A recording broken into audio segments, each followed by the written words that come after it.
How often do I forget or ignore the obvious ways out of the predicament I put myself in, opting instead to cry and scream at God, begging Him to remove the situation instead of stepping back and removing myself from it? Do you miss having time for Jesus and yourself, but you're drowning in the responsibilities of motherhood? If so, you're in the right place. Hi, I'm Cheryl, wife, girl mom, and Jesus lover.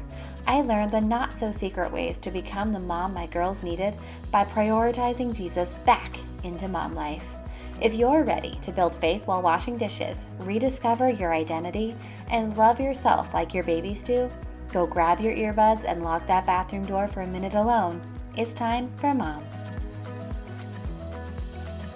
It's Devotions Monday. Yay! Today I am reading the second installment of Practice Pillows. It's called Practice Isn't Fun Anymore from my blog Mom Life Devotions. I hope you enjoy it. My youngest daughter climbed in and out of the little wooden chair, shook it until the legs rattled on the floor, climbed down and did it some more. This went on for at least 30 minutes, and she fell into the pillows I had surrounded her with only once. But what happened when she began to get tired? She would climb into the chair with ease, but then she suddenly couldn't remember how to get down. So she stood in that chair, crying and yelling at me to come rescue her from the predicament she was clearly stuck in. There was no way out.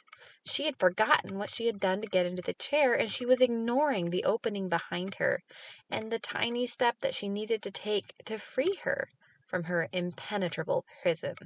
This mom can only take so much screaming, and it was clear that she wasn't going to remember how to get out. So I guided her foot to the ground and tried to remind her of what she could do instead of taking her off the chair so she could run back to it.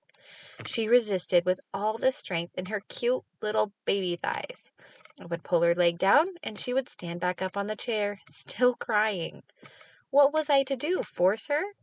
I opted to let her cry some more before trying to help her remember how to get out once again. I ended up forcing both of her legs down to the floor before I removed the chair. And how often do I forget or ignore the obvious ways out of the predicament I put myself in, opting instead to cry and scream at God, begging Him to remove the situation instead of stepping back and removing myself from it. Opting instead to cry and scream at God, begging Him to remove the situation instead of stepping back and removing myself from it. How often do I resist God's gentle tugging as He tries to get me to see the way out, screaming and crying because He didn't do exactly what I asked? I could have simply picked up my youngest and removed her from her prison, which is exactly what she wanted. But what good would that have done? She would have gone back to the chair as soon as I set her down. It was for her good that I kept trying to guide her and ultimately had to force her out of the chair. For her good. We are a stubborn people. We like having things our way, just like my strong-willed baby.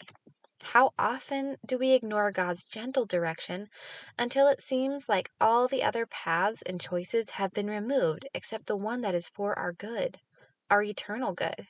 We want the easy way out, at least I do. But God, in His goodness, says, I can pick you up and carry you to safety. But my daughter, that would not be for your good. So cry, be angry, curse what has happened. I am able to bear your anger, and I will keep guiding your steps. You will understand someday. Someday, you will sing my praise, thanking me for what I did not do and for what I did. Until then, breathe, try to calm yourself. I will bear your anger and frustration while we walk through these circumstances. Romans 8:28. Furthermore, we know that God causes everything to work together for the good of those who love God and are called according to His purpose. Until next week, mamas. Bye. Hey beautiful, I hope you enjoyed today's episode. If so, would you take 30 seconds and share this with a mom who is wading through those mounds of laundry and dishes and wishing for just a little me time? Also, please leave a quick review for the show on Apple Podcasts. Your review helps other moms find the show, and it makes my day to know this podcast has helped you. Well, it's time for me to wash more dishes and cook more food. I'll meet you next Wednesday for another episode. Until then, may the God of peace fill you with his grace.